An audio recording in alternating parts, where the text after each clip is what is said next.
Students, my self Sanjay Kumar, chemistry lecturer, आप सभी का केमिस्ट्री अपनी अपनी चैनल में हार्दिक स्वागत है। तो स्टूडेंट्स, हम लोग पढ़ रहे थे application of hyper conjugation effect, जिसमें अपने टॉपिक स्टार्ट किया था स्टेबिलिटी ऑफ इंटरमीडिएट, मध्यवर्ती का स्थायित्व है। तो अपना जो हाइपर कॉन्जुगेशन का जो अनुप्रयोग था उसमें अपन ने क्या स्टार्ट किया था, सबसे पहले स्टेबिलिटी, स्थायित्व है। किसका स्थायित्व पढ़ रहे थे? इंटरमीडिएट का। इंटरमीडिएट में मध्यवर्ती, जिसमें कौन कौन से आ रहे थे? एक तो कार्बोकेटाइन, एक क्या आ रहा था? रेडिकल, और एक अपन क्या पढ़ रहे थे? एल्किन की स्टेबिलिटी। तो अपन ने इसकी चर्चा कर ली थी, कार्बोकेटाइन और रेडिकल की स्टेबिलिटी कैसे देखी जाती है हाइपर कॉन्जुगेशन से। अब अपना जो टॉपिक स्टार्ट होगा वो क्या होगा? एल्किन का। एल्किन में कॉन्जुगेशन, हाइपर कॉन्जुगेशन के आधार पर स्टेबिलिटी किस तरीके से देखी जाती है, तो इसकी अपन चर्चा कर लेते हैं। तो अपना जो थर्ड सब कैटेगरी थी वो अपनी क्या थी? स्टेबिलिटी ऑफ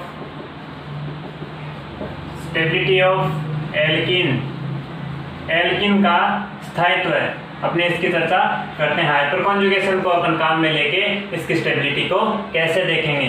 तो अपन ने बोला था कि जो एल्किन की स्टेबिलिटी, एल्किन का स्थायित्व है हाइपर कॉन्जुगेशन में अल्फा हाइड्रोजन की संख्या पर डिपेंड करता है। मैंने क्या कहा? जो एल्किन का स्थायित्व है वो किस बात पे डिपेंड करता है? अल्फा हाइड्रोजन की संख्या पर। अल्फा हाइड्रोजन की संख्या पर डिपेंड करेगा कि किसी कंपाउंड में या किसी एल्किन में अल्फा हाइड्रोजन की संख्या कितनी है, उस बात पर एल्किन की स्टेबिलिटी डिपेंड करेगी। अपन ने पीछे के लेक्चर में अल्फा हाइड्रोजन की संख्या काउंट करने के लिए अपन ने कुछ कंपाउंड्स देखे थे। तो अब अपन बात करते हैं अल्फा हाइड्रोजन की संख्या के आधार पर एल्किन की स्टेबिलिटी कैसे देखी जाती है। तो अल्फा हाइड्रोजन की संख्या बढ़ने से अल्फा हाइड्रोजन की संख्या जिस कंपाउंड में ज्यादा होगी उस एल्किन की क्या होगी? स्टेबिलिटी भी ज्यादा होगी। किसी कंपाउंड में अल्फा हाइड्रोजन की संख्या बढ़ने से उस एल्किन की स्थायित्व है वो क्या हो जाता है? बढ़ जाता है। अब अपन बात करते हैं एल्किन में स्थायित्व कैसे बढ़ता है, इसकी अपन चर्चा कर लेते हैं।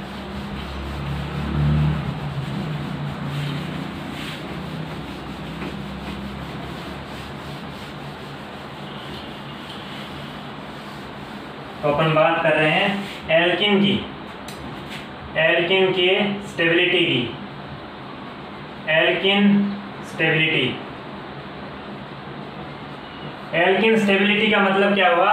इसका स्थायित्व अपने को हाइपर कॉन्जुगेशन से देखना है। तो मैंने क्या कहा? एल्किन की स्टेबिलिटी अल्फा हाइड्रोजन की संख्या पर डिपेंड करता है। अल्फा हाइड्रोजन की संख्या पर निर्भर करेगा।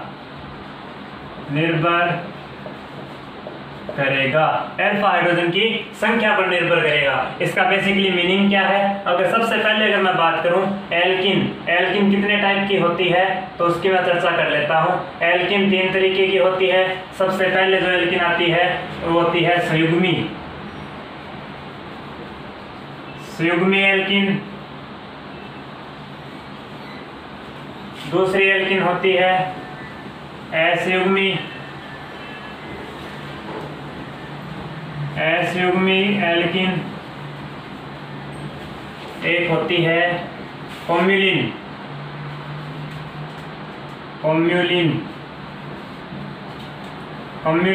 एल्किन। इसको अपन क्या बोलते हैं? Conjugated alkene. इसको अपन क्या बोलते हैं? Non conjugated. और ये अपनी कौन सी होती है? Cumulene alkene. तो मैंने क्या कहा? एल्किन कितने टाइप की होती है? 3 तरीके की होती है। एक तो संयुग्मी एल्किन, एक असंयुग्मी एल्किन, एक कॉम्युलिन, कॉन्जुगेटेड, नॉन कॉन्जुगेटेड और कॉम्युलिन। इनका बेसिकली मीनिंग क्या है? इस टाइप में, इन तीनों टाइप में अपन इसकी स्टेबिलिटी की बात करेंगे, जिसमें अल्फा हाइड्रोजन की संख्या के आधार पर अपन इसकी स्टेबिलिटी का डिसाइड करेंगे। तो सबसे पहले मैं बात कर रहा हूँ कंपैरेटिवली अपन इसकी बात करते हैं। तो सबसे पहले अगर मैं बात करूं संयुग्मी एल्किन क्या होती है, कॉन्जुगेटेड एल्किन का बेसिकली मीनिंग क्या है। कॉन्जुगेटेड एल्किन का बेसिकली मीनिंग क्या है, ऐसी एल्किन जिसमें क्या हो, डबल बॉन्ड हो, दो डबल बॉन्ड। मैंने क्या कहा, ऐसी एल्किन संयुग्मी एल्किन जिसमें डबल बॉन्ड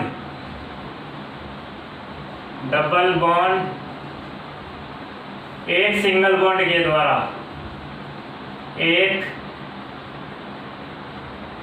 सिंगल बंध के द्वारा, एक सिंगल बंध के द्वारा अलग हो या सेपरेट हो। तो मैंने क्या कहा, संयुग्मी एल्किन का मतलब क्या हुआ, जिसमें डबल बॉन्ड, दो डबल बॉन्ड कम से कम क्या हो, एक सिंगल बंध के द्वारा अलग हो, सेपरेट हो। इसका बेसिकली मीनिंग क्या है, ध्यान से देखिएगा। मैंने कहा दो डबल बॉन्ड एक सिंगल बॉन्ड के द्वारा, एक सिंगल बंध के द्वारा क्या हो, सेपरेट हो। तो दो डबल बॉन्ड, मैं सबसे पहले दो डबल बॉन्ड बना लेता हूं। जैसे मैंने क्या बनाया, ये दो डबल बॉन्ड बना लिए। मैंने क्या कहा, दो डबल बॉन्ड एक सिंगल बॉन्ड के द्वारा क्या हो, सेपरेट हो।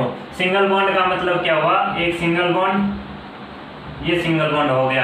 तो ये जो दो डबल बॉन्ड एक सिंगल बॉन्ड के द्वारा क्या हो गए, अलग अलग हो गए, मतलब इसके बीच में क्या आ गया, सिंगल बॉन्ड आ गया। इस तरीके की एल्किन क्या कहलाती है, कॉन्जुगेटेड। इसका बस बेसिकली मीनिंग ये नहीं है कि सिर्फ दो डबल बॉन्ड और एक सिग्मा बॉन्ड होने से ये एल्किन संयुग्मी एल्किन है, बाकी एल्किन नहीं होती। तो इसका मैं और भी कुछ एग्जांपल्स दे सकता हूँ। ये तो अपने नॉर्मल डेफिनेशन दी, जिसमें अपने मिनिमम क्या कहा, दो डबल बॉन्ड किसी एक सिंगल बॉन्ड के द्वारा अलग हो। इसी तरीके से अगर मैं बात करूँ, जैसे single bond, double bond, single bond, double bond, single bond, double bond.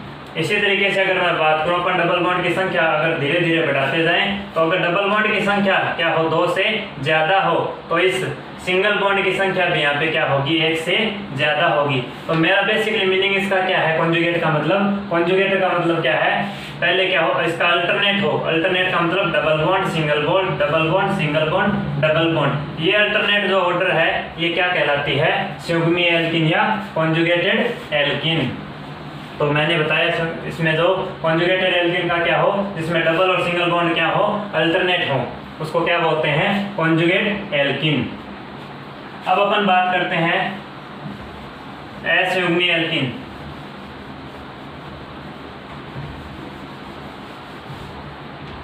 असंयुग्मी alkene की अगर मैं बात करूं, तो अपन बेसिकली क्या काम में लेते हैं, अपन एल्किन कितने, कम से कम एल्किन कितने डबल बॉन्ड की होती है, दो। तो यहाँ पे अगर मैं बात करूं, तो दो डबल बॉन्ड, मिनिमम बात कर रहे हैं अपन दो, यहाँ पे अपन एग्जांपल चेंज भी कर सकते हैं। तो दो डबल बॉन्ड क्या हो, कम से कम, कम से कम एक से ज्यादा, एक से ज्यादा सिंगल बंद, एकल बंद के द्वारा क्या हो, एकल बंद के द्वारा अलग हो। मैंने क्या कहा, एक ऐसी एल्किन जिसके अंदर क्या हो, दो डबल बॉन्ड कम से कम क्या हो, एक सिंगल बॉन्ड, एक से ज्यादा क्या हो, एक से ज्यादा सिंगल बॉन्ड के द्वारा अलग हो। इससे पहले जो अपने पढ़ा कॉन्जुगेटेड, उसमें क्या था, एक ही सिंगल बॉन्ड था, एक ही सिंगल बॉन्ड के द्वारा क्या हो, सेपरेट हो रही हो। अगर इसमें सिंगल बॉन्ड की संख्या बढ़ेगी कॉन्जुगेटेड एल्किन में, तो डबल बॉन्ड की संख्या भी बढ़ेगी। इसी तरीके से अगर मैं बात करूं, मिनिमम अपने क्या काम में लिया है, दो डबल बॉन्ड। ये दो डबल बॉन्ड है, मैंने क्या कहा, ध्यान से देखिएगा, अपन कॉमन एग्जांपल ले रहे हैं। मैंने कहा दो डबल बॉन्ड जब एक सिंगल बॉन्ड के द्वारा अगर सेपरेट हो रहे हो, अलग हो रहे हो, तो उसका मतलब क्या है, वो कॉन्जुगेटेड एल्किन है। इसी तरीके से अगर मैं यहाँ पे बात करूं, जब दो डबल बॉन्ड, मिनिमम दो डबल बॉन्ड अपन एग्जांपल ले रहे हैं, जिसमें दो डबल बॉन्ड कम से कम, ठीक है, दो डबल बॉन्ड कम से कम एक से ज्यादा सिंगल बॉन्ड के द्वारा, एक सिंगल बॉन्ड ये हो गया, एक सिंगल बॉन्ड ये हो गया। इसका मतलब ये जो एल्किन है वो कौन सी एल्किन हो गई, असंयुग्मी एल्किन, नॉन कॉन्जुगेटेड एल्किन, जिसमें क्या हो, दो डबल बॉन्ड कम से कम क्या है, दो डबल बॉन्ड है, और जो एक से ज्यादा सिंगल बॉन्ड के द्वारा क्या हो रही हैं, अलग अलग हो रही हैं, इनके बीच में दो एक से ज्यादा क्या आ रहे हैं, सिंगल बॉन्ड आ रहे हैं। इस तरीके की एल्किन क्या कहलाती है, नॉन कॉन्जुगेटेड। अपन इसी तरीके से अगर नॉन कॉन्जुगेटेड का एग्जांपल देखें, तो मैंने कहा जैसे अपन एग्जांपल्स और बढ़ा सकते हैं, डबल बॉन्ड की संख्या बढ़ा दें, डबल बॉन्ड, सिंगल, फिर अगर मैं बात करूं सिंगल सिंगल डबल बॉन्ड, ये जो एल्किन है ये इस तरीके की एल्किन जिसमें 3 डबल बॉन्ड हैं। अपन और भी एग्जांपल ले सकते हैं, इसमें क्या है 3 डबल बॉन्ड जो किसके द्वारा सेपरेट हो रहे हैं, एक से ज्यादा सिंगल बॉन्ड के द्वारा क्या हो रहे हैं, सेपरेट या अलग हो रहे हैं। इस तरीके की एल्किन क्या कहलाती है, नॉन कॉन्जुगेटेड एल्किन। अब अगर मैं बात करूं कॉम्युलिन क्या होती है, कॉम्युलिन एल्किन में क्या होता है, तो ये अपनी बात हुई कॉन्जुगेट और नॉन कॉन्जुगेट एल्किन। अब कॉम्युलिन एल्किन क्या होती है, कॉम्युलिन का बेसिकली मीनिंग क्या है उसकी मैं बात करता हूँ। कॉम्युलिन का मतलब क्या हो, ऐसी एल्किन जिसके अंदर क्या हो 2 डबल बॉन्ड, कम से कम कितने हो 2 डबल बॉन्ड, एक ही एटम से जुड़े हों, एक ही एटम से जुड़े हों, कम से कम क्या हो 2 डबल बॉन्ड हो और वो क्या हो एक ही एटम से जुड़े हो। अगर मैं बात करूं इसका बेसिकली मीनिंग क्या है, ध्यान से देखिएगा। मैंने कहा 2 डबल बॉन्ड, ये क्या है 2 डबल बॉन्ड। जब 2 डबल बॉन्ड एक ही एटम से जुड़े हुए हो, एक ही एटम का मतलब ये जो कार्बन चेन है, ये जो कार्बन चेन, ये यहाँ पे जो एटम होगा, इस जगह जो एटम होगा वो यहाँ पे क्या होगा, इन दोनों बॉन्ड के लिए क्या होगा, कॉमन होगा। कॉमन का मतलब क्या हुआ, एक ही एटम से दोनों बॉन्ड जुड़े हुए हो। इस तरीके की एल्किन को अपन क्या कहते हैं, कॉम्युलिन एल्किन। अगर इस ये तो अपने मिनिमम 2 डबल बॉन्ड को काम में लेके इस एग्जांपल को समझाया। इसी तरीके से अपन और भी एल्किन अपन लिख सकते हैं। जैसे अगर मैं एल्किन और कॉम्युलिन एल्किन की बात कर रहा हूँ, कॉम्युलिन एल्किन, अगर इसी तरीके से मैं बात करूँ जैसे एल्किन कॉम्युलिन,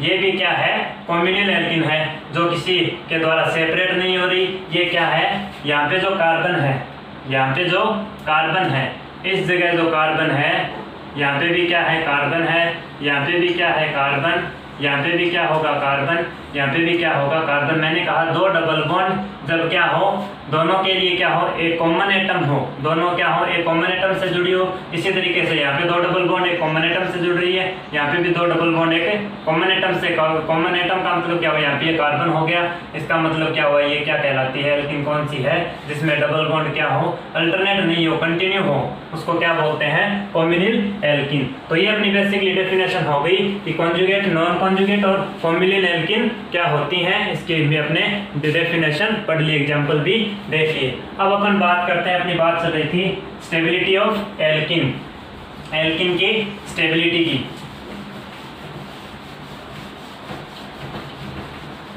तो अपन ने बोला कि एल्किन की स्टेबिलिटी अल्फा हाइड्रोजन की संख्या पर डिपेंड करती है। अल्फा हाइड्रोजन की संख्या पर कैसे डिपेंड करेगी उसकी अपन चर्चा कर लेते हैं। तो मैंने क्या कहा, ये जो एल्किन की स्टेबिलिटी है, अपन एल्किन कितने टाइप की बताई थी, 3 तरीके की। इसमें मैं सबसे पहले अगर बात कर रहा हूँ तो वो किसकी बात कर रहा हूँ, एक तो संयुग्मी एल्किन की।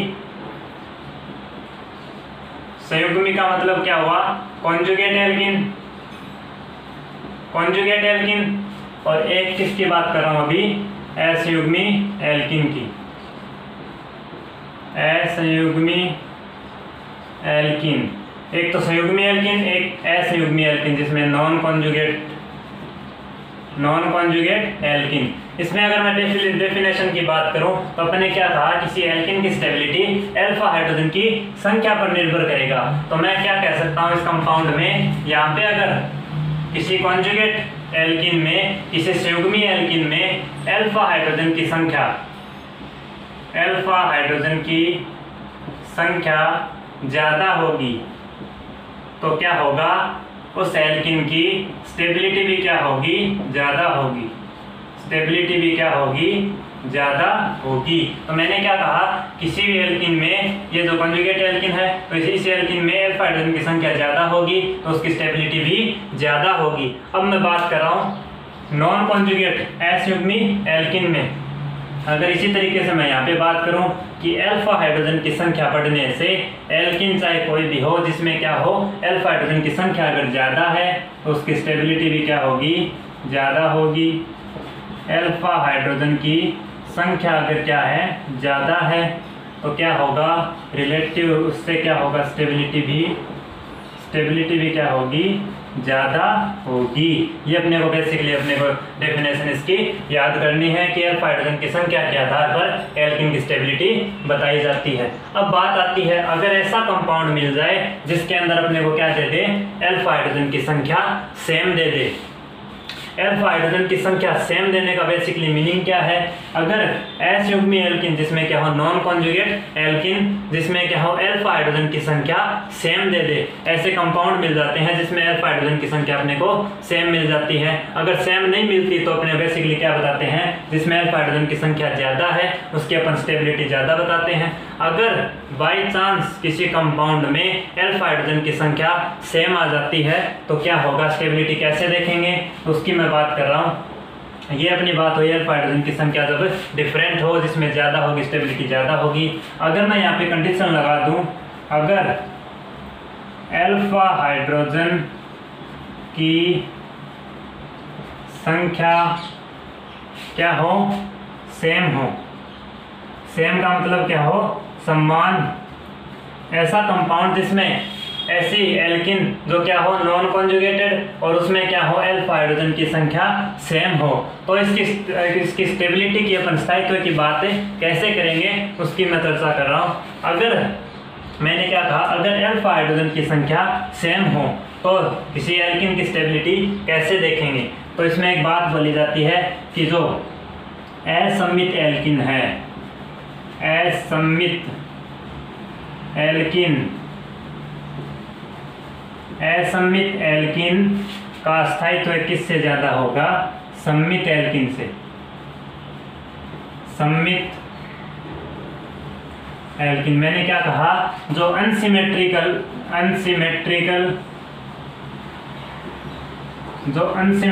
एल्किन है उसका स्थायित्व किससे ज्यादा होगा, सिमेट्रिकल एल्किन से। सिमेट्रिकल एल्किन मैंने क्या कहा, अगर किसी कंपाउंड में अल्फा हाइड्रोजन की संख्या ज़्यादा है तो स्टेबिलिटी ज़्यादा होगी। अगर उस असयुग्मी एल्किन में अल्फा हाइड्रोजन की संख्या क्या हो, सेम हो। सेम होने का मतलब इस आधार पर अपन अब किसी कंपाउंड या एल्किन की स्टेबिलिटी नहीं बता सकते। जब अल्फा हाइड्रोजन की संख्या सेम हो तो अपने को क्या चेक करना है कि वो सिमेट्रिकल है या एसिमेट्रिकल है। इसकी अपन बात करेंगे कि वो कौन कौन सी एल्किन है जो सिमेट्रिकल है और वो कौन कौन सी एल्किन है जो एसिमेट्रिकल है। इसकी मैं डेफिनेशन बता देता हूं। तो मैंने क्या कहा, एक तो सिमेट्रिकल और एक एसिमेट्रिकल एल्किन। ऐसी एल्किन सबसे पहले मैं इनको कंपैरेटिवली बात कर लेता हूं। एक तो होती है सममित एल्किन और एक क्या होती है असममित एल्किन। एक तो क्या होती है सिमेट्रिकल, एक क्या होती है अनसिमेट्रिकल। सिमेट्रिकल का मतलब क्या है, एक ऐसा प्लेन या ऐसी मैं कुछ बात करूं जिसको अपन दो भागों में, ऐसे प्लेन में अगर किसी एल्किन को काटें, अगर किसी एल्किन को अगर दो भागों में काटें तो वो क्या हो, बराबर कटें। या इसका मतलब क्या हुआ कि ये जो लेफ्ट साइड में जो ग्रुप है किसी एल्किन पर वो क्या होने चाहिए, लेफ्ट साइड में जो ग्रुप है वो राइट साइड में क्या होने चाहिए, बिल्कुल सेम होने चाहिए। उसको अपन कैसी एल्किन बोलते हैं, सममित या सिमेट्रिकल। अगर असममित एल्किन की मैं बात करूं तो ऐसा प्लेन लगाएं या अपन ऐसे इमेजिनेशन लगाएं जिसमें ऐसी एल्किन, अगर एल्किन को देखें तो लेफ्ट साइड में जो ग्रुप है और राइट साइड में जो ग्रुप है, लेफ्ट और राइट, अगर दोनों साइड अगर मैं ग्रुप्स की बात करूं तो दोनों साइड क्या हो, ग्रुप क्या हो, डिफरेंट हो। दोनों साइड जुड़ने वाले ग्रुप्स क्या हो, डिफरेंट हो। ऐसी एल्किन क्या कहलाती है, ऐसी एल्किन क्या कहलाती है, अनसिमेट्रिकल एल्किन। इसको मैं एग्जांपल से समझा रहा हूं, देखना। मैंने जैसे एग्जांपल लिया, ये जो एल्किन है, मैंने एग्जांपल लिया, ये एग्जांपल जिसमें मैंने क्या कहा, एक प्लेन अपन इमेजिनेशन करेंगे जिसमें लेफ्ट साइड में जो ग्रुप है, लेफ्ट साइड में वैसे ही कहाँ होने चाहिए, राइट साइड में। तो यहाँ पे दो CH3 इस साइड हैं और दो इस साइड राइट साइड में, तो ये एल्किन क्या हो गई, सिमेट्रिकल। अगर इसी तरीके से असममित की मैं बात करूँ, असममित एल्किन क्या होती है, तो मैंने क्या कहा, ऐसी एल्किन जिसमें अपन इमेजिनेशन प्लेन लगाएंगे, इसमें अगर मैं बात करूं तो लेफ्ट साइड और राइट साइड में ग्रुप्स की संख्या क्या होती है, डिफरेंट होती है। अगर मैं इस साइड की अगर मैं ग्रुप्स की बात करूं और इस साइड अगर मैं ग्रुप्स की बात करूं तो यहाँ पे 2 CH3 हैं, राइट साइड में क्या है 2 CH3 और यहाँ पे लेफ्ट साइड में क्या है एक भी CH3 नहीं है। तो यहाँ पे जो ग्रुप्स की संख्या क्या होगी लेफ्ट और राइट अलग अलग हो गई। इस तरीके की एल्किन को अपन क्या बोलते हैं एसिमेट्रिकल या असममित एल्किन। अब बात आती है सममित एल्किन। ये तो हो गया असममित और सममित एल्किन में अगर अल्फा हाइड्रोजन की संख्या सेम है तो असममित सिमेट्रिकल अनसिमेट्रिकल की क्या होती है स्टेबिलिटी ज़्यादा होती है। अब बात आती है सममित एल्किन। सममित एल्किन का मतलब क्या हुआ सिमेट्रिकल। ये जो सिमेट्रिकल है ये जो सिमेट्रिकल एल्किन है इसमें अपन रिलेटिव स्टेबिलिटी अगर की बात करें, मैंने क्या कहा अगर मैं बात करूं सिमेट्रिकल, अब मैं बात कर रहा हूं सिमेट्रिकल की सममित एल्किन की बात कर रहा हूं। सममित एल्किन में अगर अपने आगे अगर किसी कंपाउंड में सममित एल्किन क्या हो 2 हो, सममित एल्किन का अगर ट्रांस एक तो क्या होती है, जैसे मैं सममित एल्किन का कुछ एग्जांपल और भी ले रहा हूँ। जैसे मैंने एग्जांपल लिया CH3, इसी तरीके से अगर मैं इधर बात करूँ तो ये क्या हो जाएगा CH3, यहाँ पे क्या है कार्बन, यहाँ पे भी क्या है कार्बन। ये क्या है सिमेट्रिकल एल्किन। तो इसकी 2 फॉर्म होती हैं। 2 फॉर्म का मतलब बेसिकली क्या है, ये जो एल्किन है ये अपनी 2 फॉर्म में एग्जिस्ट होगी। ये CH3 इधर भी लेफ्ट और राइट में क्या है 2, एक तो CH3 इधर है एक CH3 इधर है। इसका मतलब क्या हुआ ये सममित एल्किन है। इसके 2 फॉर्म होते हैं, एक तो क्या कौन सा फॉर्म होता है ट्रांस फॉर्म, ट्रांस, और एक होता है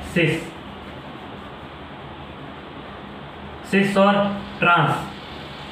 सिस और ट्रांस इसकी 2 फॉर्म होती हैं। तो अपन अगर इसमें अगर बात करें स्टेबिलिटी किसकी ज़्यादा होगी तो ऐसा बोला जाता है किसी कंपाउंड के अगर 2 फॉर्म हो जो क्या हो एल्किन क्या हो सममित एल्किन हो तो उसमें अपन रिलेटिव ट्रांस की जो स्टेबिलिटी है वो सबसे ज़्यादा बताते हैं कंपेरेटिवली सिस के। तो सिस सममित एल्किन की क्या होती है, सिस सममित एल्किन की स्टेबिलिटी कम होती है किससे ट्रांस से।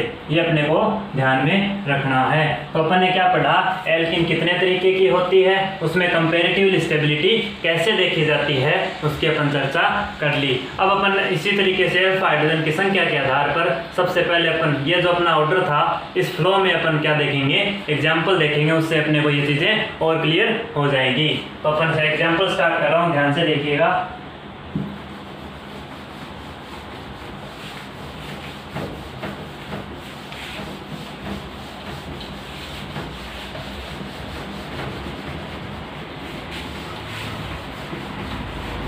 एग्जाम्पल स्टार्ट कर रहे हैं अपन, उसको ध्यान से समझिएगा।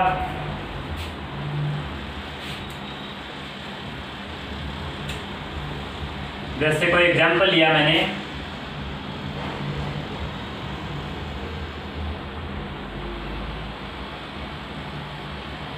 अपन स्थायित्व किसका देख रहे हैं एल्किन का।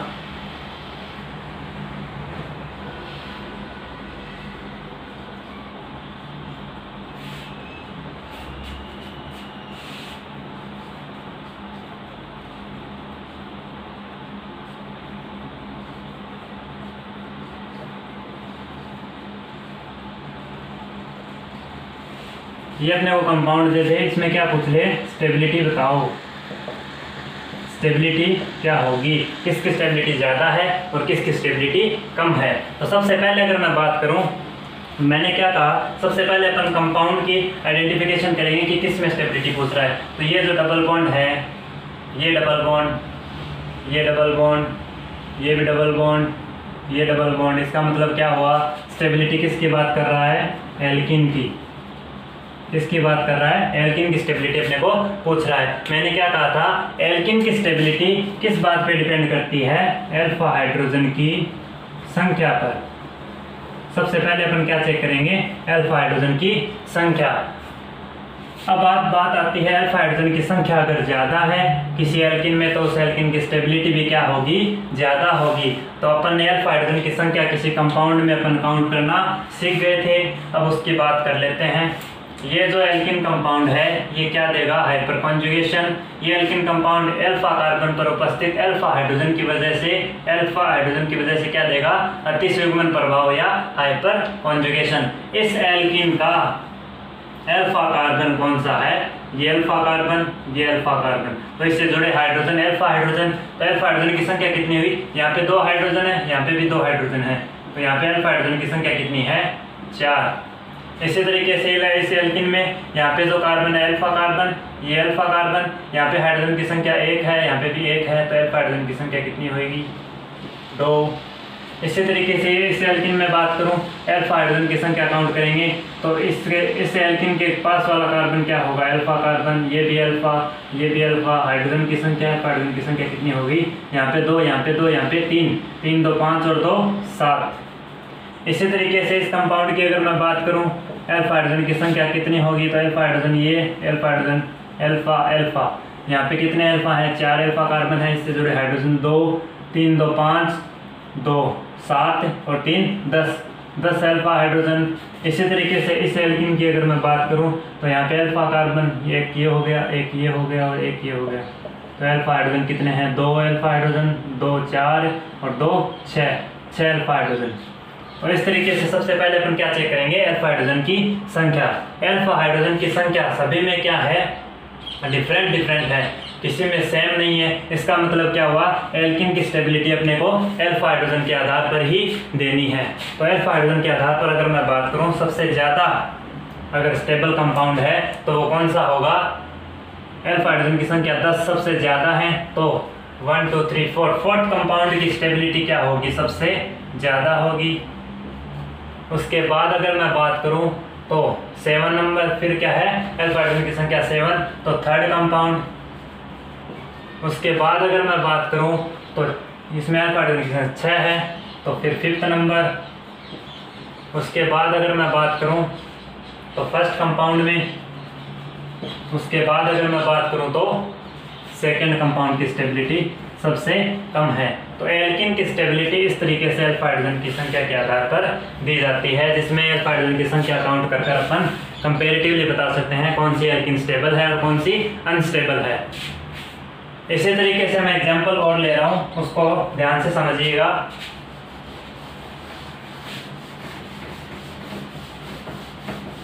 ये एग्जांपल बहुत इजी होते हैं, इसमें थोड़ी सी अपने को ये ध्यान में रखना होता है कि इसकी स्टेबिलिटी कैसे देखी जाती है, कुछ अपने को थोड़ी ट्रिक याद करनी पड़ती है, जिससे एग्जांपल क्या हो जाते हैं, इजीली सॉल्व हो जाते हैं। इसी तरीके से अगर मैं बात कर रहा हूँ उसको ध्यान से देखिएगा एग्जांपल को। जैसे मैंने एग्जांपल लिया,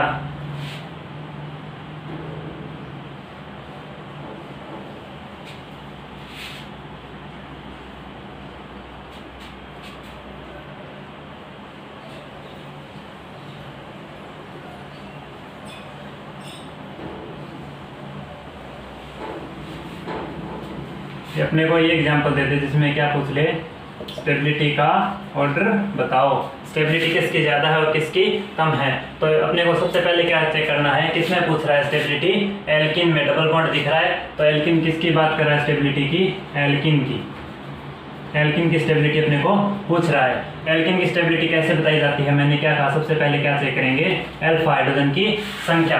अल्फा हाइड्रोजन की संख्या चेक करने के लिए अपने को क्या देखना है, अल्फा हाइड्रोजन की संख्या चेक करनी है। अल्फा हाइड्रोजन की संख्या की अगर मैं बात करूं तो इस कंपाउंड में अगर मैं अल्फा हाइड्रोजन की संख्या की अगर मैं बात करूं तो इस कंपाउंड में अल्फा हाइड्रोजन की संख्या, इसका बेसिकली मीनिंग क्या है, अल्फा हाइड्रोजन की संख्या इस कंपाउंड में कितनी होगी, तो यहाँ पे अल्फा हाइड्रोजन की संख्या भी कंपेरेटिवली इसके सापेक्ष अपन अल्फा हाइड्रोजन की संख्या चेक करेंगे। तो सबसे पहले अगर इसमें मैं बात करूं, इस कंपाउंड में अगर मैं अल्फा हाइड्रोजन की बात करूं तो ये अपनी क्या है, एल्किन।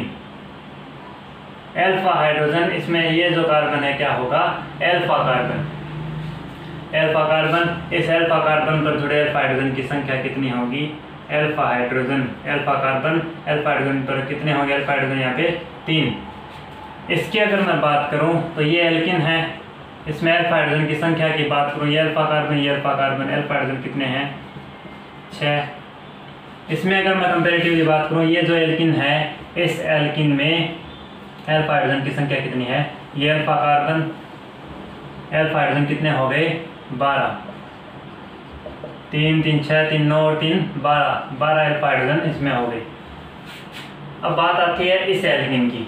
तो मैंने क्या कहा, जब अल्फा हाइड्रोजन की संख्या के आधार पर अपन बात करें तो मैंने कहा संयुग्मी, सबसे पहले अब मैंने क्या कहा, अल्फा हाइड्रोजन की संख्या के आधार पर एल्किन की स्टेबिलिटी बताई जाती है। और जब दो डबल बॉन्ड क्या हो, जब दो डबल बॉन्ड, ये तो क्या है सभी एक एक डबल बॉन्ड है, इसमें अपने क्या देखा, अल्फा हाइड्रोजन देख लिया। अगर इसकी मैं बात करूँ, दो डबल बॉन्ड जब एक ही एकल बंध के द्वारा क्या हो, एकल बंध, जब दो डबल बॉन्ड एकल बंध के द्वारा क्या हो रहे हो, अलग हो रहे हो, इस तरीके के एल्किन को अपन क्या बोलते हैं, कॉन्जुगेट या संयुग्मी एल्किन या कॉन्जुगेट एल्किन। तो मैंने क्या कहा था, संयुग्मी एल्किन जो क्या है, संयुग्मी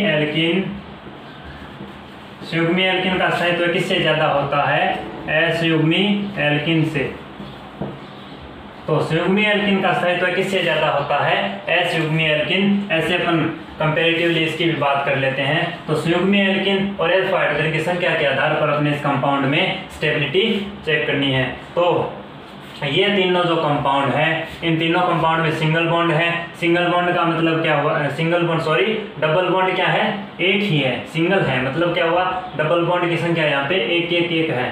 तो ये जो एल्किन में डबल बॉन्ड है, ये क्या कहलाती हैं, कॉन्जुगेट नहीं है, मतलब इसके साथ कोई दूसरा डबल बॉन्ड क्या है, कॉन्जुगेशन में नहीं है। तो ये कौन सी एल्किन होगी, असंयुग्मी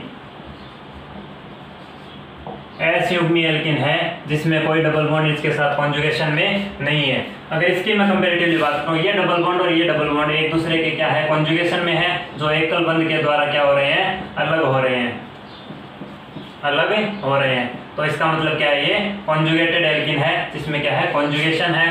तो इन तीनों कंपाउंड के कंपैरेटिवली ये एल्किन क्या होगी, फर्स्ट वाली सबसे ज्यादा स्टेबल होगी। अगर फर्स्ट वाली सबसे ज्यादा स्टेबल है, क्यों है, इसका मैंने कारण बता दिया। इसमें ये क्या है, संयुग्मी एल्किन है, जिसमें एक डबल बॉन्ड दूसरे के सापेक्ष क्या है, अल्टरनेट है, और वो क्या है, कॉन्जुगेट है, जो एक सिंगल बॉन्ड के द्वारा अलग हो रहे हैं, उसको क्या बोलते हैं, संयुग्मी एल्किन। और संयुग्मी एल्किन का स्थायित्व असंयुग्मी एल्किन से ज्यादा होता है। तो ये तो अपनी बात हो गई एल्किन, जिसमें संयुग्मी एल्किन सबसे ज्यादा स्टेबल होती है। अब बात आती है असंयुग्मी एल्किन। ये जो एल्किन है, ये कौन सी है, असंयुग्मी एल्किन, जिसमें अपन क्या चेक करेंगे, अल्फा हाइड्रोजन की संख्या के आधार पर रिलेटिव स्टेबिलिटी। तो फर्स्ट कंपाउंड की तो संयुग्मी एल्किन के आधार पर स्टेबिलिटी सबसे ज्यादा हो गई। और इन तीनों कंपाउंड में अगर मैं बात करूँ, अल्फा हाइड्रोजन जहाँ पे ज्यादा होगा, उस कंपाउंड की स्टेबिलिटी सबसे ज्यादा होगी। अल्फा हाइड्रोजन यहाँ पे कितने हैं, 12। तो फोर्थ कंपाउंड की स्टेबिलिटी उसके बाद ज़्यादा होगी। अगर इसमें 3 है, इसमें 6 है, तो थर्ड कंपाउंड की उसके बाद अगर मैं बात करूं तो सेकंड कंपाउंड की स्टेबिलिटी सबसे कम।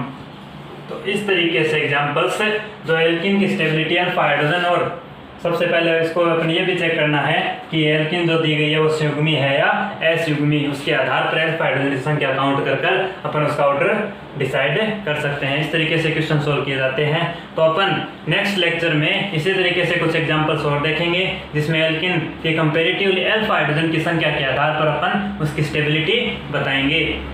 तो आप लोगों को जितना पढ़ा रहे हैं, प्लीज़ उसको रिवाइज कीजिएगा, जितना हो सके लिख के याद करिए, तभी इतनी चीज़ें समझ में आएगी। और अगर ये आपको लेक्चर अच्छा लगे तो प्लीज़ लाइक एंड सब्सक्राइब।